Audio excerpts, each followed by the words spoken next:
Olá, meus irmãos, graça e paz. Hoje eu quero falar sobre um tema extremamente pertinente, relevante, que é a vida congregacional. Bom, existe uma corrente de pensamento nos nossos dias. Muitos dizem que para eu servir a Jesus, eu não preciso me congregar, eu não preciso estar dentro de uma igreja. Eu posso servir a Jesus sozinho, lá no meu cantinho, lá na minha casa. Eu não preciso estar dentro de uma igreja, eu não preciso estar dentro de um templo, eu não preciso estar em comunhão com os irmãos. Posso servir a Jesus lá no meu cantinho, quietinho lá na minha casa. Bom, será que esse argumento, à luz das Escrituras, ele é verídico? Será que a Bíblia aponta para essa realidade? Primeiramente, eu queria que você pensasse comigo o seguinte: imagine se isso for levado ao pé da letra. Poderíamos fechar todas as igrejas, pode fechar todas as igrejas, não tem necessidade mais de ter pastores, não tem necessidade mais de ter presbíteros, diáconos, não tem mais necessidade de ter o sacramento do batismo. A Santa Ceia também não é um sacramento que é ministrado sozinho, é um sacramento que é ministrado entre irmãos, em comunhão, então você tira a Santa Ceia da pauta também. Fecha todas as igrejas, agências missionárias também não precisam mais existir. Essa ideia de plantar igrejas, igual o apóstolo Paulo passava de cidade em cidade, plantando igrejas, levantando ali presbíteros, também pode descartar. Imagine só como ficaria os 7.000 povos não alcançados que ainda nunca ouviram falar de Jesus, se não fosse a mobilização das igrejas locais em enviar missionários para plantar igrejas nesses lugares. Pensa a desordem que não seria o cristianismo. Esse é o primeiro argumento meu. Gostaria que você pensasse nisso. Segundo ponto, biblicamente falando, nós vamos ver que a igreja surge lá em Atos 2, e aí então se desencadeia uma grande perseguição em Jerusalém, e a igreja então ela é espalhada, ela vai para Samaria, ela vai para as adjacências ali de Samaria. Logo mais depois, o apóstolo Paulo, ele começa as suas 3 viagens missionárias, plantando igrejas, e o script é sempre o mesmo. Ele chega em um lugar, planta uma igreja, levanta ali presbíteros para governarem, para administrarem aquela igreja. Depois ele vai para uma outra cidade, planta uma outra igreja e levanta ali também presbíteros para governar aquela igreja. E de Atos até Apocalipse, desde que a igreja foi fundada lá em Atos 2 até Apocalipse, toda vez que a Bíblia fala sobre a igreja, ela orienta os irmãos a viverem unidos, a se congregarem, a se reunirem, apesar das diferenças e problemas que podem haver e que há dentro das igrejas.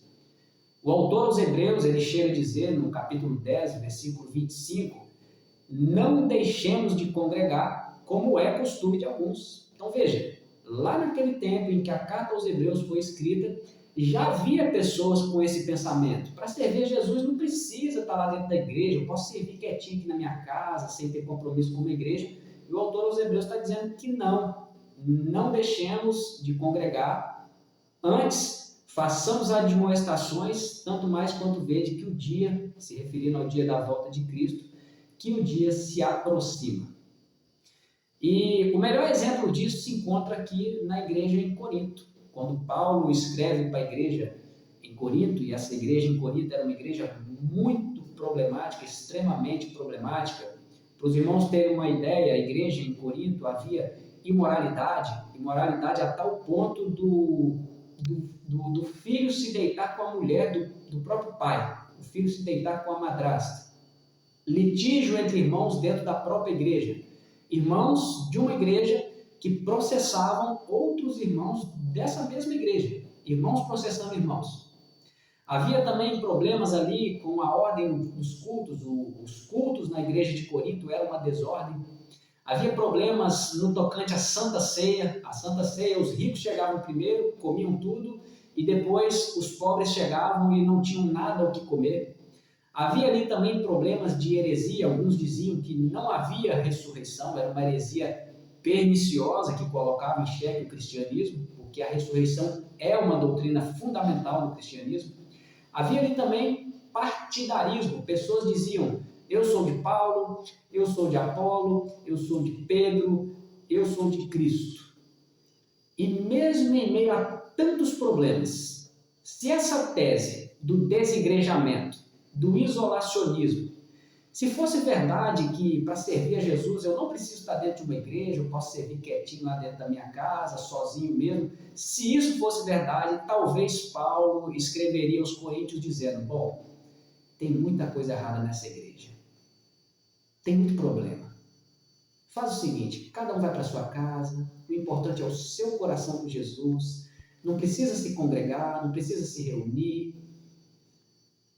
Paulo diria isso, mas não foi isso que ele disse. Mesmo em meio a tantos problemas, Paulo escreve aos Coríntios dizendo, na primeira carta de Paulo aos Coríntios, capítulo 1, versículo 10, Paulo diz: rogo-vos, irmãos, pelo nome de nosso Senhor Jesus Cristo, que faleis todos a mesma coisa e que não haja entre vós divisões, antes sejais inteiramente unidos na mesma disposição mental e no mesmo parecer.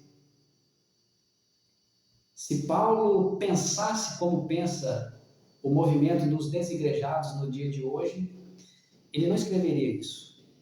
Se o autor aos Hebreus pensasse da mesma forma como pensam os desigrejados, ele não escreveria dizendo: não deixemos de congregar como é costume de alguns. Se a Bíblia estimulasse o desigrejamento, ela não diria de Atos até Apocalipse que os irmãos devem estar unidos, que a igreja é um corpo com vários membros, tendo Cristo como cabeça. Não há espaço bíblico para o isolacionismo. A sede por Jesus Cristo, ela está atrelada com a sede por congregar-se. Dizer que tem sede por Jesus e ao mesmo tempo não ter desejo de se congregar é incompatível com as Escrituras Sagradas. Que Deus abençoe a sua vida, em nome do Senhor Jesus.